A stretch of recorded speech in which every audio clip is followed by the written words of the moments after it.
Hey, coworkers. Welcome to Coworkers in Crime, the podcast where office chatter meets crime discussion. I'm Rachel. And I'm Krystal. Yes, we really do work together. And yes, we're totally obsessed with true crime. From water cooler whispers to cold case deep dives, we're here to bring you stories that keep us chatting way past our coffee breaks. So grab your coffee, lock your desk drawer, and let's get into this week's case. All right, Rachel. I don't know that it's a surprise to anyone, but surprise, we're going to talk about Kouri Richins for Water Cooler Whispers because we got a surprise ending. Well, I guess not surprise ending, but surprise, really quick ending. Defense didn't put on a case, and we got a very fast verdict. So I wanted to walk you through this trial that was supposed to be about 5 weeks, and it ended up being about 14 days, including verdict day. Did you get to watch any of it, or did you, how much do you really know about it? I know high level about the case, but I purposely avoided the trial because I wanted to be the one reacting on this this call, because usually I have you with the what head tilt. I followed this one for a really long time, from the time she was arrested on, and pretrial motions through different lawyers that she's had. So yeah, we're going to do things a little different. I'm going to walk you through a trial. Overall, let's talk about Kouri Richins and what this trial is about. So there was a young guy, they met. He ran a business. He was a stonemason, and he owned his own stonemasonry with a friend of his. He had been through a bad divorce, and so in this marriage, his family was really adamant that he get a prenup, and the day of the wedding, they handed her the prenup. So it was kind of like, oh, okay, I guess I either stand you up at the altar and look horrible, or I sign. So I do kind of side with her on that was probably pretty jarring, and how are you not going to sign it? But also, I think it's Good fair for to, them. yeah, whatever, do whatever you got to do. So they get married. They met at I think she worked at Lowe's or Home Depot or something. They met and they ended up getting married. They have some kids together, and basically the prenup, as time goes on and they become unhappy, is what I'm understanding in the high level of things. She gets really frustrated and decides she wants out of the marriage, but the problem is the way the prenup is written, she gets nothing unless he passes away. There's a trust set up, everything would go to the trust, and the boys would get it, but she wouldn't get the money or his business or anything. It would all go to the partner and, all those good things. So we know she has a paramour. This is all pretrial stuff, but we knew she was seeing someone, and we knew that she bought drugs. She bought illicit drugs, and when she tried to poison him once and it didn't work, she tried it again. But the first time, he told his family, and he went and changed more of the trust.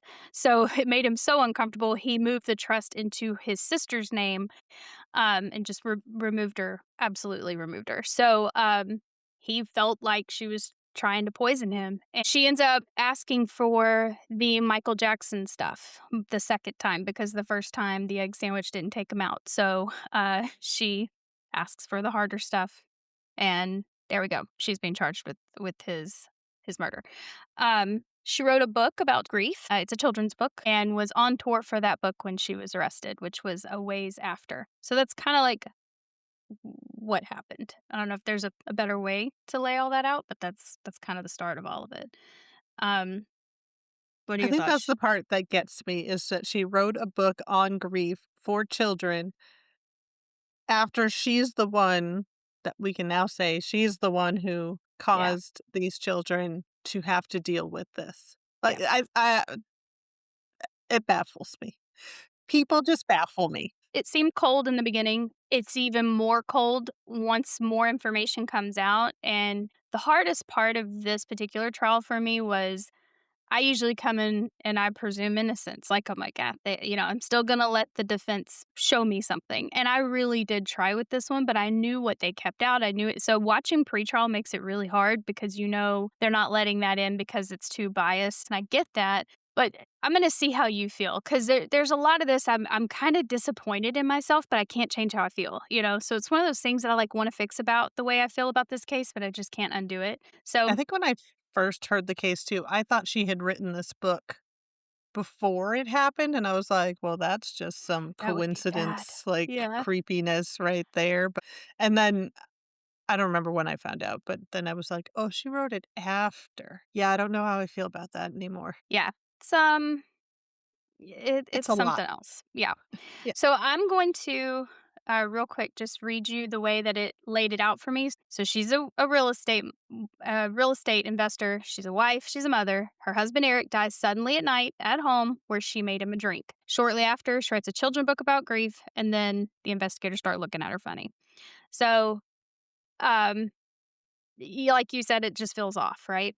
So on day one, the prosecution and the defense come out. They give their opening statements. And I'll tell you, like, in the beginning, I was like, okay, nothing really. I didn't feel like anything new that I hadn't already known was going to come out. But basically, what they were trying to come out with in the beginning is not only is it premeditated, she's got a separate trial going on for financial crimes. It's very Murdaugh, like, it's giving very, like, Murdaugh trial where there's financial crimes on top of murder. They're saying it's premeditated. She has financial motive. She's with somebody else. She bought this fentanyl and that they're going to prove that.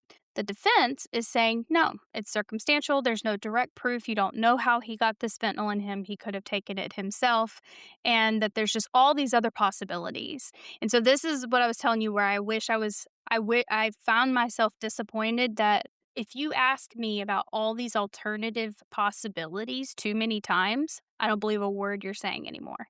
You know what I mean? Like, I get that you're supposed to, and I'm curious if, like, Mark would feel differently. I watched several lawyers on YouTube, and some of them are like, mm-mm, this is too unbelievable. And the others are like, well, that's a possibility of how that happened. Yeah, but every little aspect, like, could you think that way that, well, that could have been, he could have taken it himself. He could have had an allergic reaction to this sandwich. He could have, had a whatever. Every little piece is think about it this way or this way or this way. And too much of that made me like, okay, I don't believe you anymore. Now I just don't believe a word you say. Don't know. Yeah. I think sometimes when there's too much detail or too many options, I'm always like I just get super suspicious right away. Yeah, and like day 2, they start going through like autopsy and toxicology, and there's extremely high levels of fentanyl in his system, like super high. Um, it wasn't like, oh, like a smidgen. This was anyone who takes fentanyl, like, let's say he was a drug addict and he knew and he wanted fentanyl and he knew he would still know not to take that much. Like, this is, I Okay. have a headache, so I'm gonna swallow a whole bottle of Tylenol. Like, that's not gonna happen. You're not supposed to. That'll be your last headache. Like, you're not supposed to do that. But Right. he took so much if he ingested it himself, and that was the argument.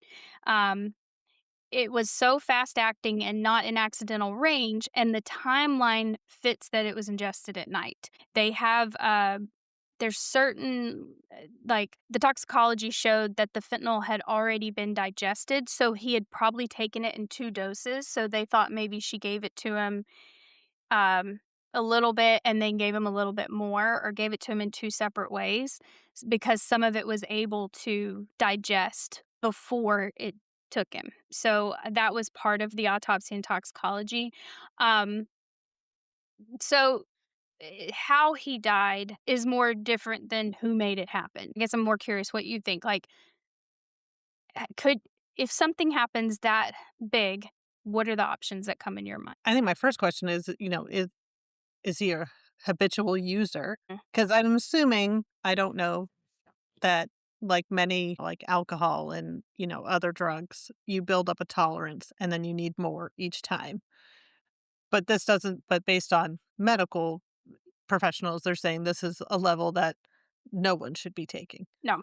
This isn't So, an yeah. and So in I my think in mind. my mind, that would have been like the first trigger for me, like, what's going on?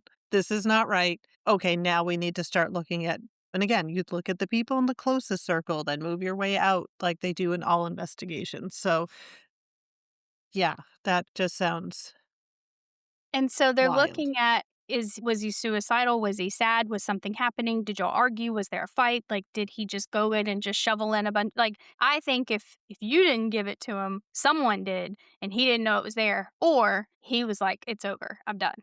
So in my mind, those are the only 2 outcomes. This isn't someone who whoopsied. It's just way too much. The scene in the timelines, the night that she found him. So she says that she went into the next room. She went to lay with her kids. She walks into the room after going into the kids' room and comes back in, and he is laying in the same position he fell asleep in, and, he's cold to the touch. Um, she tells them when they said, "What happened tonight?" She brings up this drink, like, it's the first thing she brings up, and it was really interesting that why does the night start with that drink if you don't know there was something in it, right? Like, it's very odd to say, "Well, we were celebrating, we had a drink. We, had put the kids in bed, we had a drink, we took a shot and had a Moscow Mule." He went to bed, he fell asleep, and when I came back, he was still in that position. I didn't have my phone, I had left my phone in the room with him. When I came back after falling asleep with the boys, he was cold to the touch, and she didn't call 911 right away, like, took, like, 15 minutes to call 911. She said she was walking around, like, she had some I don't know.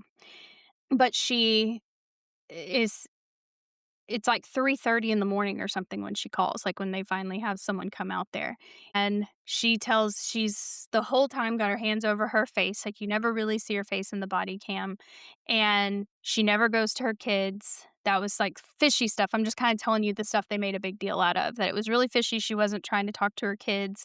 It was very interesting that she wouldn't look at the officers. There was no visible tears. They thought that was odd. It was just very suspicious the way she was acting. So she was the last person to see him alive. Does that impact the way you think of things? Like there was no other people in the house. They asked if he was a drug user. She said never. No, never. He might take a gummy here and there, but never use drugs. Maybe back in high school he took pills, but no, absolutely would never take drugs. So, what are your thoughts there? Well, yes, it's always suspicious when the last person to see you alive, you know, it goes back to that circle. You start with the closest and then work your way out. So, yeah, whoever's I mean, I always feel bad for those people who happen to see that person last, like, because you're you're under the most scrutiny. You're the Mhm. last person, so, yeah, I would not wanna be the last person someone talks to or sees before something happens to them. Because I would just I don't know, like, I did nothing wrong. I know I did nothing wrong, so I'm gonna tell you the truth, but it's hard, like, "Oh, I am the last person they talk to." Mhm. Whew, heavy weight is on you right there. Mhm. And people immediately assume you know more than you think you do, or you were up to something. Yeah. I feel that way too. I mean, it's just you're the only person with answers either way. Whether you did it or Right. didn't, you're the only one with answers. So, texts and communications were a lot of the central theme of day 4. Um, they talked about um, how she obtained the drugs. There was a lot of conversation about who she got them from. So, I'm going to try not to do day by day mode like days, but this was where a lot of the conversation of she had a cleaning business that her aunt had, and there was a woman that worked, for them named Carmen. Carmen is a recovering addict. At the time, she's in drug court. She's trying to get through her life and get it back together, but she's still an active addict, and so she says, "When you're an active addict, you lie about everything. You're still using occasionally. You're trying to get your life right, but you're still not completely trustworthy." But she was trying to get clean, and Kouri had said, "Hey, can you get me drugs?" She told her it was for an investor that she had and that she really needed some pain pills. And the lady goes and gets them for her, brings them back to her. She tells her where she leaves it and all this stuff. Like there's all this information. But Carmen, says that the after a little bit, Corey comes back and says, "We need something stronger. Where I need the Michael Jackson stuff," which is a weird question to ask because Carmen said she had to Google it. She didn't know what the Michael Jackson stuff was, right? But what's the first thing you think of when someone says Michael Jackson stuff? It wasn't that, I It had to think wasn't back, like, fentanyl. "Oh, is Mhm. that what" I'm like, I thought it was some weird word that I couldn't Propanol. propanol, yep, Yeah. one that was hard to say because it had a lot of the same letters, Mhm. and so that's why when you kept saying the Michael Jackson drug, I was like, "The what? Wait, What what? was that? Right. But What was it? Is what this was the just a most generic?" significant thing about Michael Jackson and drugs, though, is that he died, So it's like, are you saying you want the stuff that kills people? Or you like, what a weird way to ask for something, you know? Yeah. That is And weird. so she didn't know what that meant. So she said she tried to Google it, and so she asked the person she was getting it from for that, and they were like, "What are you talking about? I don't have that." Like, so one of the biggest points of contention for people in this particular evidence is she says that the person that she bought it from said, "I only have fentanyl. Are you okay with that?" And she was like, "Okay, I'll take fentanyl." At this time, oxys and fentanyl looked very similar. Same color, same shape, same size. The pills were pretty identical and they cost around the same. So they were like, "Well, you can have this or you can have this. What do you want?" "I don't have this." "Okay, I'll take that." So Carmen got a deal. No charges could be brought federal, like from double jeopardy, from state or federal. Cannot get in trouble. So, of course, the defense is saying, yeah, she'll tell you anything. She's got a get out of jail free card. As long as Kouri gets convicted, she gets off. So they're saying she has motive to lie. But everything she said sounded so believable. Like, it lines up because they used Carmen's phone because, of course, Kouri deleted all of her phone to show that she went to these places, attained it, and said, "Hey, here's where it was." They show where she went those days, aligned with the first poisoning, which she got charged with attempted murder, financial crimes, and insurance fraud stuff. But that first one lines up for Valentine's Day, which is the day she gave him the egg sandwich. So the first texts line up and the location that, yes, she brought her pills the day before. And the second one lines up for the day that he passed, which was like March 3rd, the night of the 3rd, early morning of the 4th. So they were able to align that. So here's where the problem really came in, where people were arguing online, right? In those groups that I sit in of jury watchers, where it's like, would you feel that it mattered if like, is her credibility at stake of, well, you obviously bought something from her these 2 days that it is alleged this happened. Would you feel that that mattered? Would it matter to you that she's a drug dealer? She's like, she says, "I'm not honest. I wasn't honest at that time. I was doing things, but I didn't know it was for him. She told me it was for an investor." I think that kinda goes to that, like, I think of that along the same lines. It's like a jailhouse snitch, you know?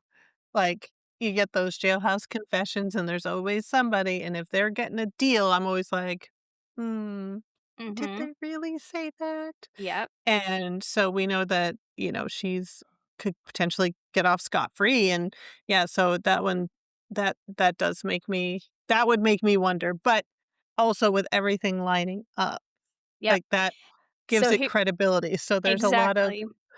it's I would have been on the fence. I would But have I think a needed lot of something. people, that was what put them on the fence. In my mind, I was like, "Do I have to believe her to know if Kouri got pills from her?" No, because to me, the evidence lines up that she got pills from her on these days, and luckily, Kouri wrote her a check for one of them out of her business accounts. Exactly, like, it's all very silly stuff, and it's like, and Corey's like, "No, that was for cleaning houses." Well, it's funny, it's the same amount of money as what both of these drug dealers are saying it costs. Very funny. So anyhow, text and communications, to me, this was a really serious day because they really tried to discredit Carmen.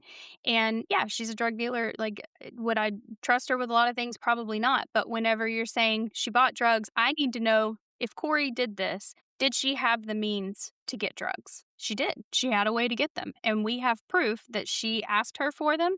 We have proof that that person went and got them. We have proof they were delivered. And we have evidence from text messages from the phones, not Corey's obviously, but from the husband, that Eric said, "I feel very sick. Something's in this sandwich. Something's off with this sandwich." And then he told his friends, "Kouri tried to poison me." Like, it's a running joke from then on until he's It's not a gone joke. a Yeah. month later. Right. So anyway, we'll go into financial motives. Was under a lot of real estate pressure.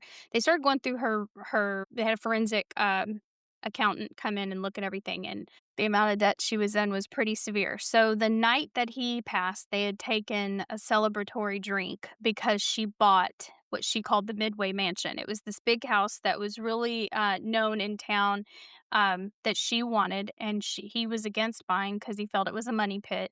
Um, but she bought it anyway. She was about $7 million in debt when he died, and even if she had gotten everything that she thought she was going to get from him because he died, and she got everything, no prenup in place because he died, then it still would have barely put her, I don't even think it would have put her flat. I think she still would have been behind, but, Okay. debt-wise, it would have cleared up. She was trying to get out of a hole.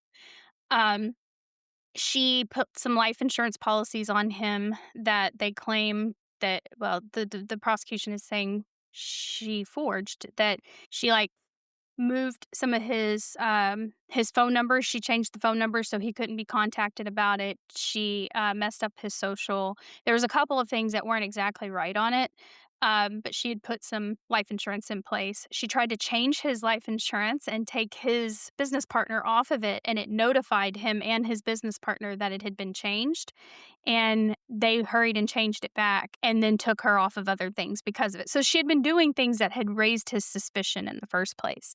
Mhm. Uh, but with this house, this was a big point of contention between the two of them because he thought this house is a money pit, but they run separate businesses. They did not run their businesses together because he didn't feel good about hers. She had taken out a HELOC, home equity loan from his line of credit that she just signed a power like she had a power of attorney that she manipulated to make it look like she could do that and took $250,000 out of his home equity and used it towards her business. And this was a huge fight that they had. This was a big fight that they had to get it paid back and they were rushing to pay it back.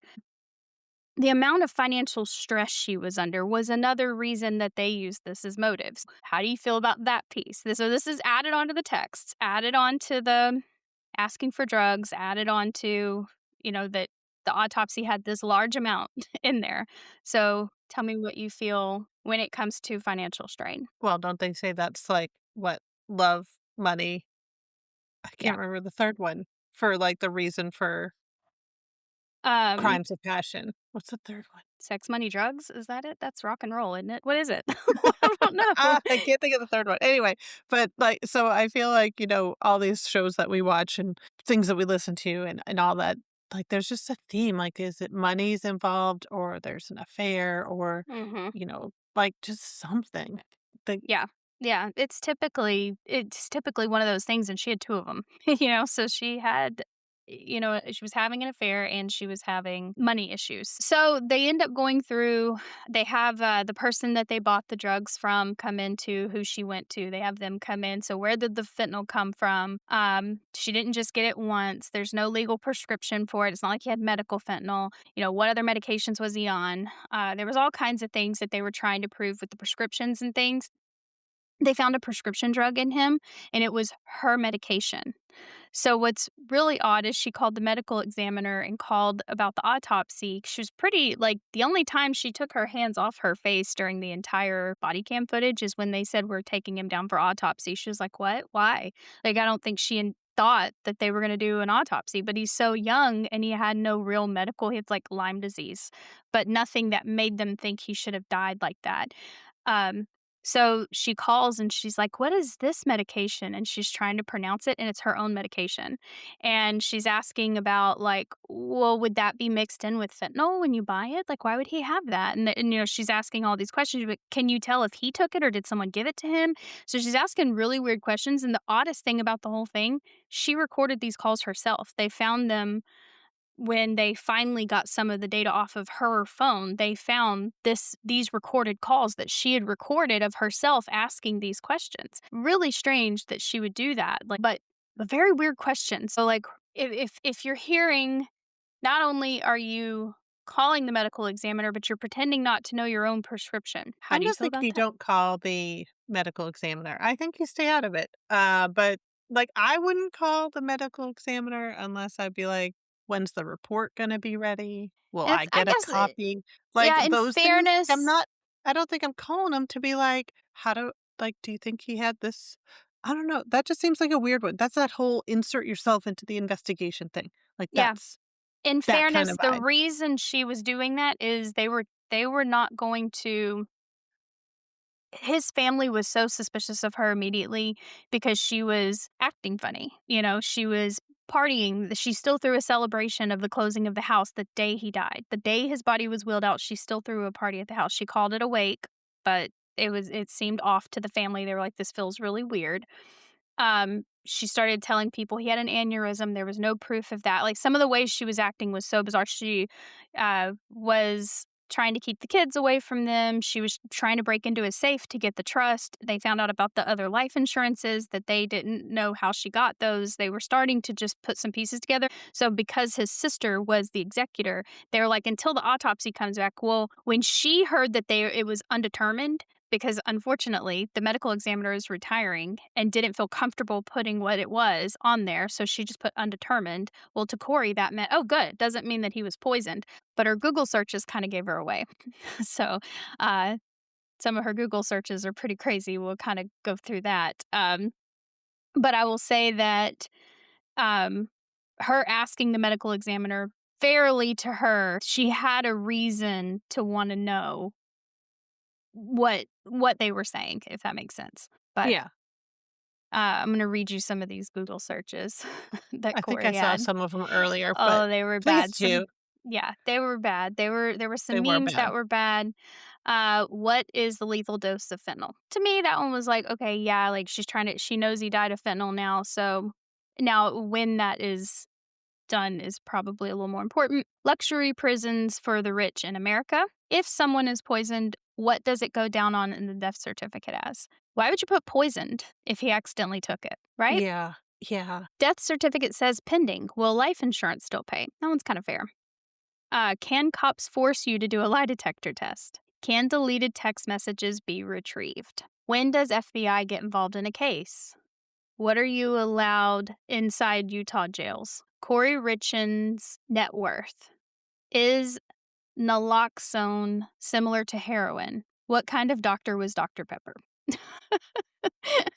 That one's mean that they even put that one in there. I mean, I feel like our Google searches are probably pretty suspicious as well if someone were to look at them, Yeah. so Yeah, I well, don't that's know. what I mean. Like, But to me, the most substantial one is if someone is poisoned, what does it go yeah, down on the that's death very certificate as? specific. Yeah. That's super strange. I understand the lethal dose of fentanyl, and I could explain that one away, but you cannot explain away poisoned instead. That does not make sense to me. Right. Don't get it. I do not get that one. So let's talk about the book. Let's talk about that children's book she had written. And it's funny because whether it was relevant or not, probably not. But she had a ghostwriter. She didn't really write it herself, which is even funnier.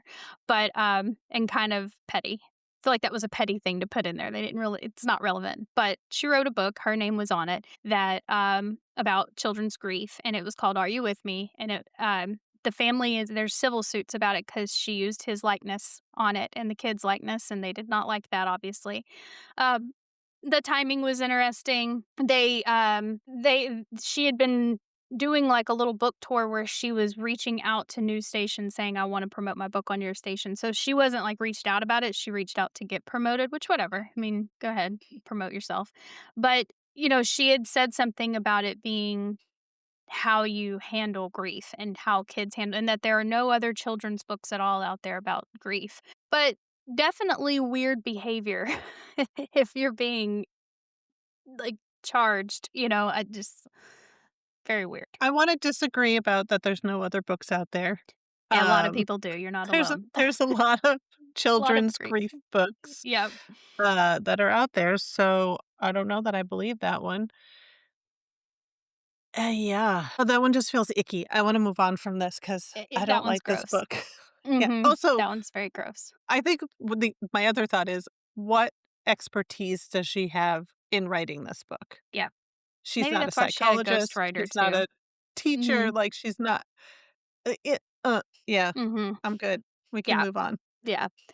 All right, post-death behavior, they talked about that a bit on day 9 about how her media appearances, her public demeanor, the actions that she took after death. And this one I feel like most of this case was built on circumstantial evidence. A lot of it wasn't like there were some things that were provable, like, they did find things that were written. She was definitely having an affair. That was proven. She definitely had financial means. That was proven. It's definite that she asked for these drugs and this. Okay. All that is definite. But how she behaved and what grief looks like, that one's always a weird one to me. Like, is it suspicious? Yes, but to me, it's super circumstantial. Like, there's circumstantial, then they're super circumstantial to me. So, like, I don't know how I feel about the way people grieve or what grief And looks everybody's like. different. Right, and Mhm. everybody's different. Like, how you grieve is gonna be different than how I grieve, and I think you can't like, that piece, yeah, is always a little questionable. Yeah.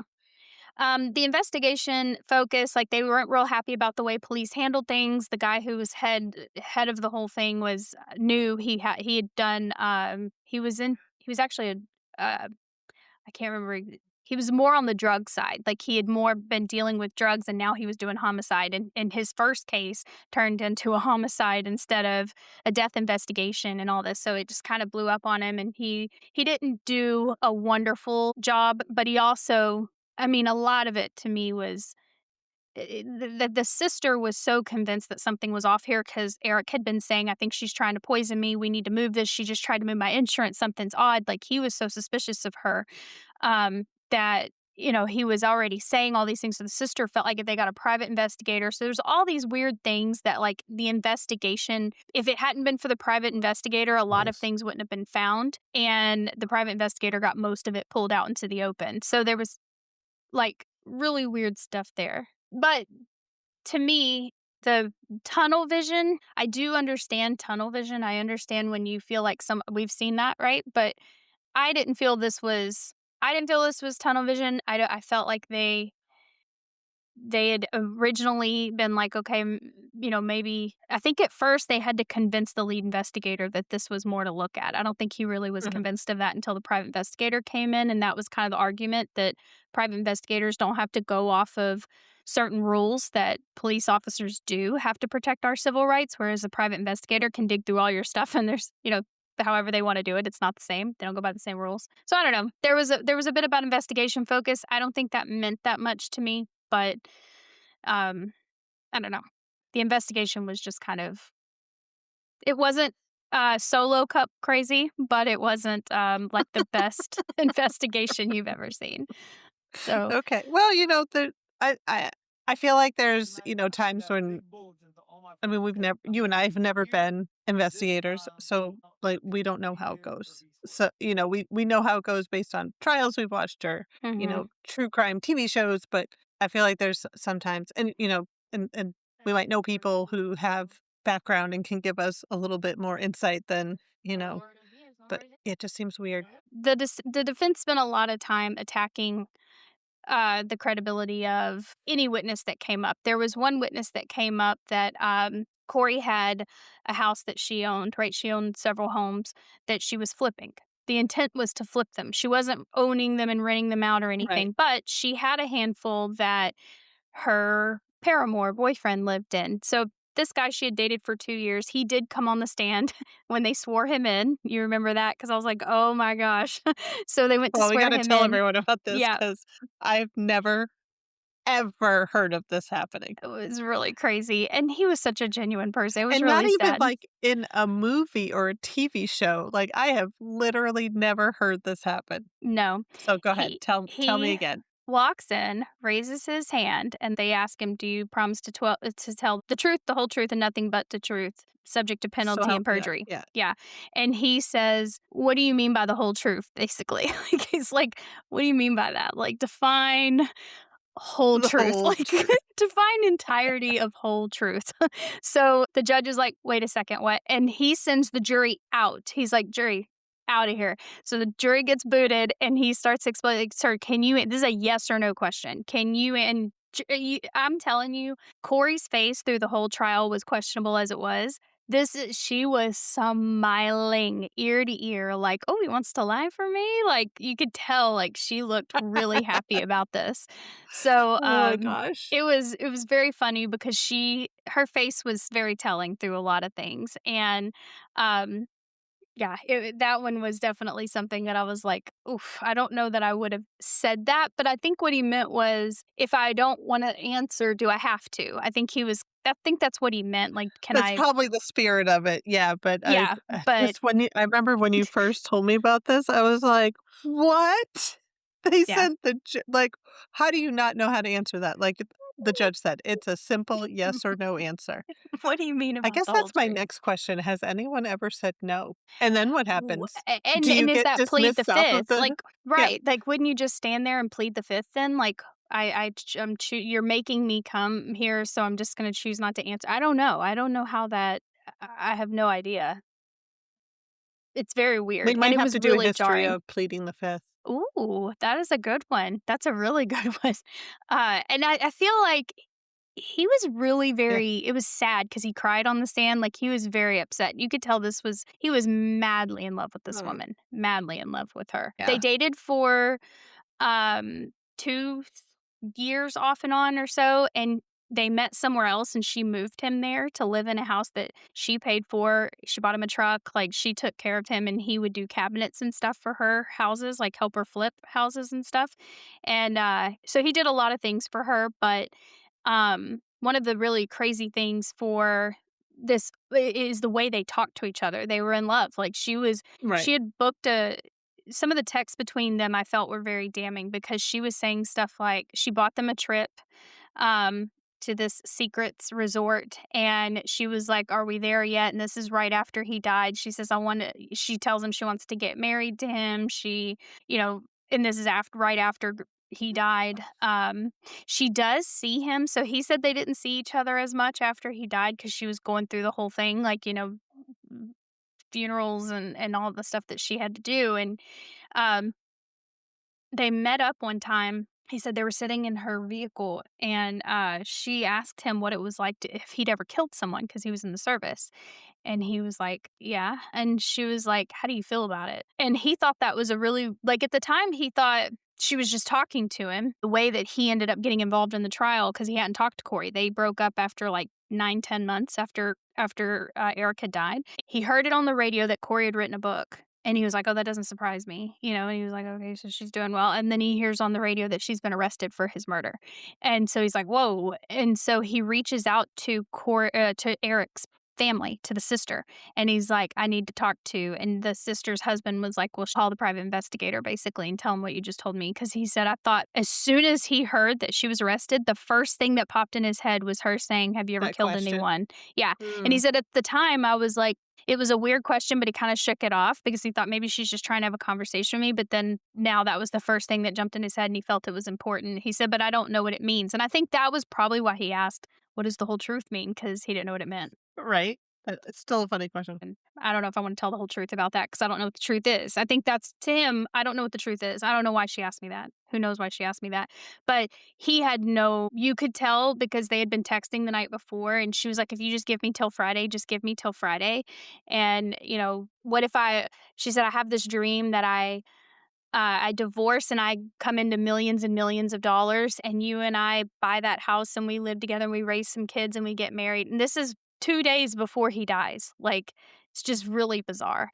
Mm, Um, so anyway, there's that house that she had for him, and then she had a house for her friend. This is her best friend, and they've been best friends for 25 years. And there's a house that she's gonna sell to her, basically, and she's like, "If you give me, how much money can you come up with?" It needed, like, let's say 60,000, and she said, "If you give me 45, you can pay me the rest later. I'll put it in my name first, and then we'll refinance it to you," or something. Whatever, they come up with this agreement. She does take her up on it. She gives her $45,000 in cash, which is cash that she's been saving of her tips.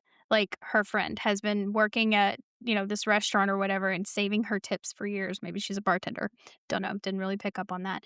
But she gives over this money. Corey ends up, when Corey got arrested, that's when the house got taken, foreclosed on because Corey never gave that 45,000 over to the house. So the house was like in foreclosure and they had no idea. So the house was basically taken. This woman and her kids and husband were kicked out of the home because Corey had never really actually secured the money into there because she was robbing Peter to pay Paul. She had I think she had like right. 20 something bank accounts where she was just basically moving money from one to one to cover and cover and cover and cover. It was just absolutely crazy. Not using certain accounts for certain things and not to pull it back into the financial problem, but there was so many things that she was doing where she was just hurting everyone around her.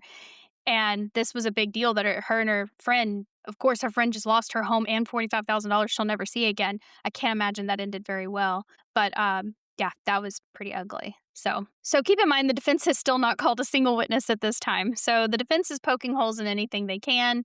Um, they had made a decision at the last day before the defense or before the prosecution rest. They'd kind of pushed on being able to ask questions about. There was this walk the dog letter. Have you heard about the walk the dog I letter? have heard about this Okay. letter, yes. So there was basically the walk the dog letter. It's Corey wrote this letter herself. Walk the dog is supposed to be slang for, like, practice until you internalize it, basically, like, recite, recite, recite until you memorize. Never heard that before, but apparently that's what it means if you look for what it could mean. But she had a letter that she wrote, and when her mom was visiting her at jail, she kept holding up this letter and thinking she was getting around something. Well, that made them toss her cell. They find this letter. She says it's to her lawyer, and then she says it's a fictional book that she's writing about a fictional book about what happened that's not real. She just kept all their names and all this stuff. But it basically is a letter to her mom that says, walk the dog at the top. And it basically says, like, you need to tell my brother to say this, and don't forget we have to connect Eric to Mexico to make it look like he bought the drugs. You have to remember to say that I didn't say this. Take vague notes so you don't forget. Like, basically coaching her mom and her brother. And of course, that's witness tampering, right? And so she's trying to tell everyone around her what they should be saying on the stand. Ironically, her mom and brother do not testify at all. And of course they don't, because now you have to argue what's real and what's not, because the walk the dog letter's coming in. They argued that it was going to come in. They felt it was very biased. Of course it's biased. She wrote this letter. It was, I think a lot of the evidence that was against Kouri was things she did herself, like her text messages, her asking for drugs, uh, admittedly telling the police when they say, "What happened tonight?" She says, "We had a drink." Like, why is that the first? If your husband is found dead and the first thing you say is at 9 o'clock at night and not, "Well, we woke up this morning. I remember we had breakfast. Like, I don't think he ate anything he shouldn't have." Like, why start with this drink at 9 o'clock at night? Like, why? And And then you add in the Google searches that are the Google search. extremely suspicious. There's some gifts that don't make sense that she had opened while they were wheeling his body out. Like, there's a lot of really weird things that those were big deals to me, but not super big deals.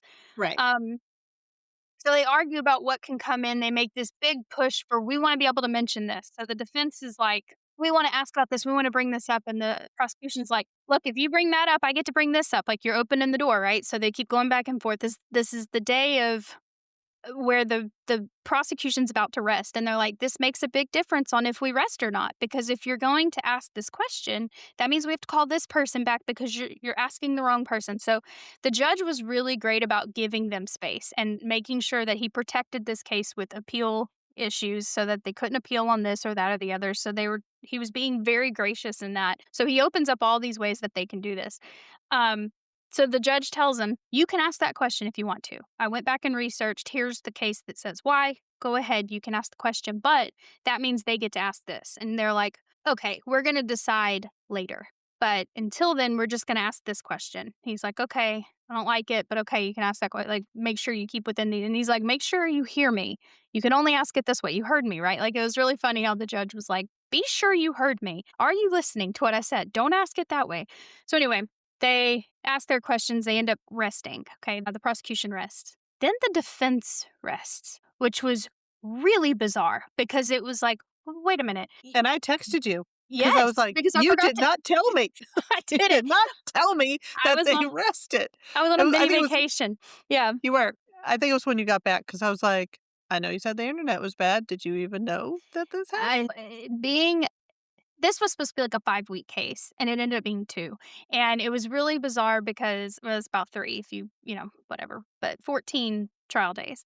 And what's really crazy is it was supposed to be another couple weeks of a defense's case, and that didn't happen. And so it was not only jarring, like, they had a big argument back and forth of, like, the charges and things, and so they even had a day where they took a little bit of a court break. They took like a half day to work on some things with the walk the dog letter and all that. And it was the defense, as frustrating as they were, man, if I hope someone fights for me if I ever need something like that, because they fought for her. They were annoying, they were irritating, they were, really, really a lot. And I mean, just frustrating beyond belief. But they worked really hard for her, and they were not public defenders, like, they wouldn't be what you would call public defenders, but they were paid for by the court. But they weren't public defenders, if that makes Mhm. sense. Um, so yeah, they were incredible. And in fact, one of them is the one that is, she's got a high level case. I think she is, she is defending the kid that shot Charlie Kirk. Um, it's really crazy because I planned on watching that trial, but gosh, that woman gets I was so frustrated with her by the end of it. I was like, "Can I watch another trial with this lady?"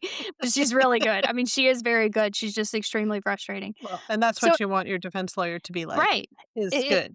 I have Yes. to remember that, but I'm also so frustrated because I don't believe anything about this person anymore. Like, I don't believe a word. You could tell me she's wearing white, and I can see she's wearing white, and I still don't believe you because I don't believe anything that she says anymore. Everything that I tried to believe, they wanted me to bend my brain in a way that I just couldn't, and I wanted to. I wanted to give benefit of the doubt that you're right. Maybe he did ingest it himself. But then why did she say it was for an investor? And she was saying she didn't write the letter and that it was a fictional. And then at the end they're like, okay, she did write the letter. It was a letter to her mom.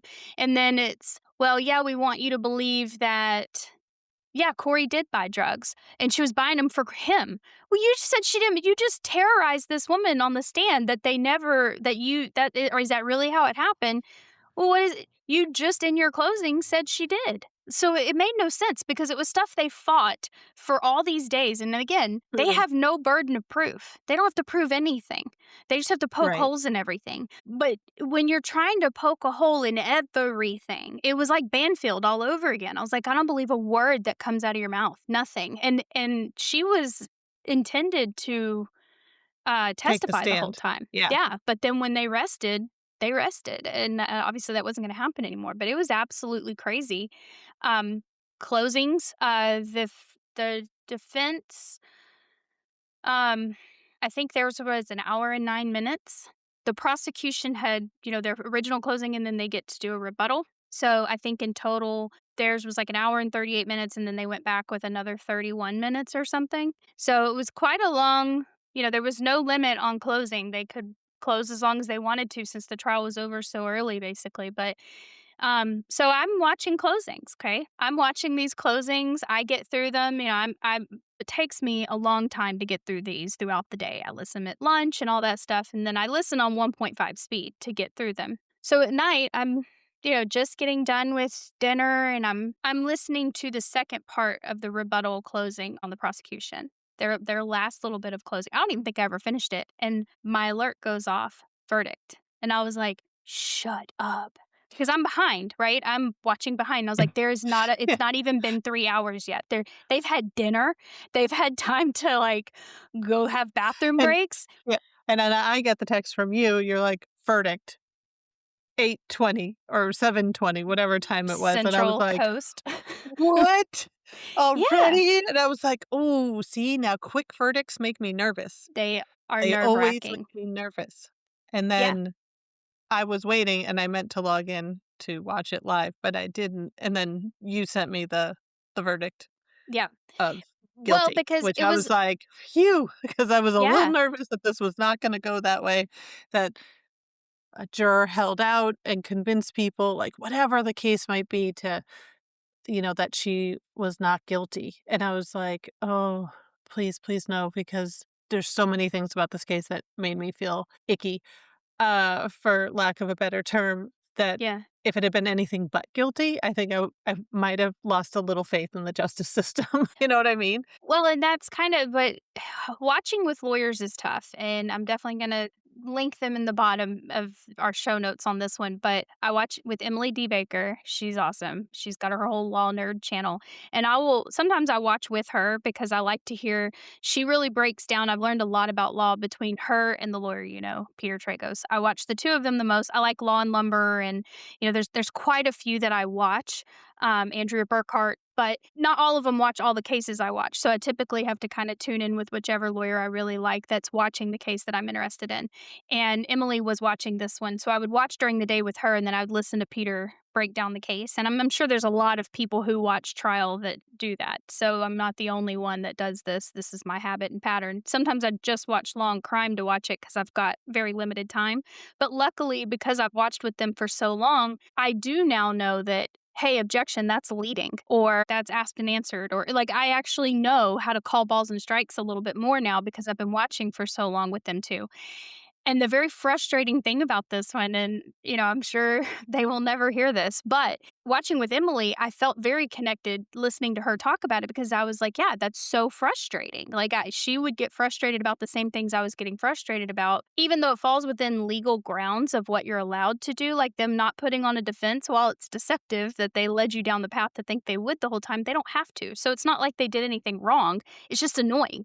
So they kept doing these annoying things. Peter made me really look back and think, like, why can't I see this as, because he was like, I don't think there's enough to convict her of attempted murder. How do you prove that? There's no doctor's medical thing saying, there's just a text message exchange between the two of them that he felt sick and that, yes, she bought pills the day before. That's all you really have. Like, there's no real way to prove that he ingested those pills. There's no way to prove it. So he said she should never be convicted on that. He's right. But circumstantially, I believe she did that. I'm not even kind of convinced. I'm completely convinced that she tried to kill him that way. She asked for stronger stuff because it didn't work. She learned that you couldn't do it that way. I think she learned from her mistake and adjusted. I think she put some of it in the shot and the rest of it in the Moscow Mule, so that's why some of it digested and some of it didn't, because the second one killed him. She put enough in that one. The first one, he digested some of it and then took the rest of it. So, Yeah. That circumstantial evidence, I saw this once on some true crime show I was watching, and, she grabbed the investigator grabs a pencil, and she's like, "Circumstantial evidence, this is circumstantial," and she snaps it, but then she grabbed, like, 20 of them. She's like, "These are all circumstantial pieces of this case, and you can't break them." So it's like, it becomes stronger. I was like, "Ooh, yeah, that is such a that is a great good metaphor point. I right love there." that you said that because you know what's really Like, crazy? one little piece of circumstantial evidence you can break and you can disprove and whatever you cannot believe, but 20 or whatever, a lot of them, you can't snap them That's a anymore. much classier way than the way that the prosecution closed with what is circumstantial evidence. Because I can't believe I'm about to repeat this out loud. He put a picture of an outline of a person on a wall and an elephant behind facing the outline, so it looked like the elephant all over the person, and he said, "How many of you don't know what happened in this picture?" And I was like, "Couldn't you find a more graceful way, Bloodworth, to do that? My gosh!" Like, I was blushing. I was like, "There's no way you just used that." But he did, and it's like, yeah, clearly we know what happened, but that's circumstantial. You didn't see it happen. You don't know that's what happened. You don't even see a person standing there, but you know what happened, right? But it was Yeah, just but that way is way classier to explain it. Yeah, and consciousness of guilt is huge. The things she was Googling, the things that she was doing, to me, she did not help herself, like, in no. those And all things. circumstantial evidence against her is things she did. It's her Right. stuff, her texts, her letters, This this her was a crazy diaries. trial. Mhm. Absolutely crazy, and Crazy. I really want, there to be a day where we both watch trial. It would be so cool. That's the day I dream of, the day Rachel and I watch a trial together. But it is exhausting, and, I mean, my husband's like, "How do you watch this stuff all the" like, but it's like, I won't have another trial for a while, so I told him, "It's like if a new video game comes out and someone's really excited to play it, and they play it and they beat it, and then they're done with it." It's like that. I've been waiting for 2, 3 years for this case, and it's finally out, and I'm gonna watch it. I'm gonna watch all of it, and I wanna hear all of it, but it is exhausting, and it's where I'm listening to it at night on vacation in 1.5 mode, and, but I have to hear it. I have to know. I need to hear everybody's stuff. So, yeah, some of it stands out more than others, and some of it I'm like, I don't care about that part," but what stands out, stands out. So, but I'm really glad we got to break this one down together. Um, Me and for too. anyone who This was watched it good. too, let us know. Go to our social media pages on Instagram or Facebook. Tell us what you thought about it. I did see someone yesterday talking about it, a friend of mine, and she was posting like, "I don't know if you watched this trial," and I was like, "We found each other. Hi, how are you?" I watched it.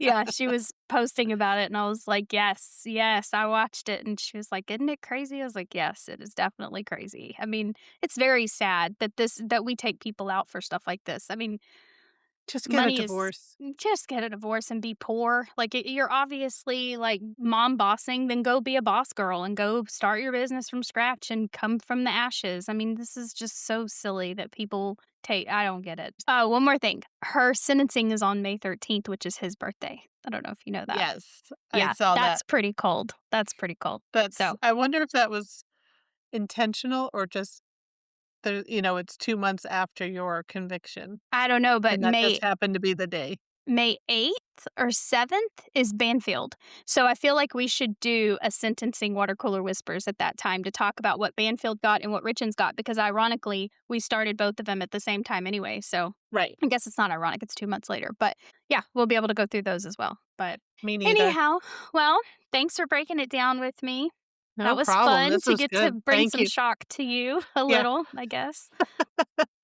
Again, people don't get to see our faces while we do this. There was I a know, one couple of day. forehead slap moments during this conversation. One day I will learn how to edit video, and we'll be able Yes. to see the wonky We'll fa it's get just there. so We'll much to get do. there. Yeah, Yeah. one day We'll I'll be get good at there. it. Well, coworkers, let us know if there's a case you're watching or something you're paying attention to, and we will put that as part of our water cooler whispers whenever we have these Yes. updates about what's current. And if you have a case that's cold or a case that you feel just needs some attention, send it our way. We have seen our Norway listeners. We have listeners from other places for the cases that we brought up. So hello to our listeners in Norway. Where was the other one you saw? What other Italy. country? Italy. Yeah, Italy, got an Italy listener. Canada. Yeah. Got Yep. it. Yep. So good to see people listening from all over. And maybe we'll get some Utah listeners out of this one. Hopefully, no haters. I'm There we sorry. go. I did not agree that I did not believe her defense. My apologies. No apologies needed. They proved it in a court of law. So Jeez. Yeah. Yeah. Until next time. until until next time, coworkers. Bye. That wraps up this week's episode. Thanks for listening. Whether you're at your office, at your home, or somewhere in between, we're glad you're here. Don't forget to subscribe so you never miss an episode. Like what you heard, leave us a review and share it with your coworkers. Got a case you want us to cover or office drama that feels criminal? Send it to us at coworkers.crimepodcast@gmail.com or check the episode notes for all of our social handles. Until next time, coworkers. Stay curious, stay safe, and stay caffeinated.